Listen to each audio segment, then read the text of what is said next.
जय श्री कृष्ण। महाभारत ग्रंथ एक ऐसा ग्रंथ है जिसमें कई नायक हैं। उनमें से एक नायक है भीष्म पितामह। सभी जानते हैं कि भीष्म पितामह ने महाभारत की लड़ाई में कौरवों की ओर से युद्ध किया था। आज की यह कथा उनके जन्म से जुड़ी हुई अत्यंत ही रोचक है। गंगापुत्र भीष्म का जन्म माघ माह के कृष्ण पक्ष की 9वीं तिथि को हुआ था। यह राजा शांतनु और नदी गंगा के 8वें पुत्र थे। इनका वास्तविक नाम देवव्रत था। देवव्रत ने अपने पिता शांतनु का विवाह सत्यवती से करवाने के लिए आजीवन ब्रह्मचर्य का पालन करने की भीषण प्रतिज्ञा ली थी। महाराज शांतनु ने अपने पुत्र देवव्रत की इस पितृभक्ति को देखकर उन्हें इच्छा मृत्यु का वरदान दिया था। इन्हें अपनी उस प्रतिज्ञा के लिए सर्वाधिक जाना जाता है और इसीलिए इनका नाम भीष्म हुआ। उस प्रतिज्ञा के कारण ही इन्होंने आजीवन विवाह नहीं किया था। ये ब्रह्मचारी ही रहे। इसी प्रतिज्ञा का पालन करते हुए महाभारत में उन्होंने कौरवों की तरफ से युद्ध में भाग लिया था। यह कौरव के पहले प्रधान सेनापति थे। महाभारत का युद्ध खत्म होने पर इन्होंने गंगा के किनारे इच्छा मृत्यु ली थी।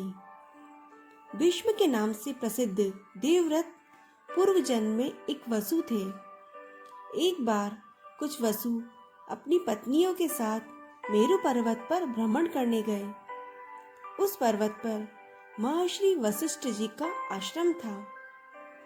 उस समय महर्षि अपने आश्रम में नहीं थे, लेकिन वहां पर उनकी प्रिय गाय कामधेनु और उसकी बछड़ी नंदिनी गाय थी। उस गाय को देखकर द्यो नाम के वसु की पत्नी उसको लेने की जिद करने लगी। वह बोली, इसका सौंदर्य कितना अद्वितीय है। अपनी पत्नी की बात मानकर द्यो वसु ने महर्षि के आश्रम से उस गाय को चुरा लिया। जब महर्षि अपने आश्रम में आए तो वहां उन्होंने अपनी गायों को नहीं देखा। फिर उन्होंने दिव्य दृष्टि से सारी बात जान ली कि वसुओं ने ही उनकी प्यारी गाय को चुरा लिया है। फिर महर्षि ने क्रोधित होकर वसुओं को मनुष्य योनि में जाने का श्राप दे दिया। जब सभी वसु ऋषि वशिष्ठ से क्षमा मांगने आए तो ऋषि ने कहा कि तुम सभी वसुओं को तो शीघ्र ही मनुष्य योनि से मुक्ति मिल जाएगी, लेकिन द्यो नामक वसु को अपने कर्म भोगने के लिए बहुत दिनों तक पृथ्वीलोक में रहना पड़ेगा। यह पृथ्वी पर संतानहीन रहेगा। महाभारत कथा के अनुसार गंगापुत्र भीष्म वह द्यो नामक वसु थे। श्राप के प्रभाव से वे लंबे समय तक पृथ्वी पर रहे तथा अंत में अपनी इच्छा मृत्यु से ही प्राण को त्यागे। कहते हैं कि महाभारत के युद्ध में घायल होने पर करीब 58 दिनों तक मृत्युशैया पर लेटे रहने के बाद जब सूर्य उत्तरायण हो गया, तब माघ माह की शुक्ल पक्ष की 8वीं तिथि को भीष्म पितामह ने अपने शरीर को छोड़ा था। यह दिन उनके निर्वाण का दिवस जाना जाता है।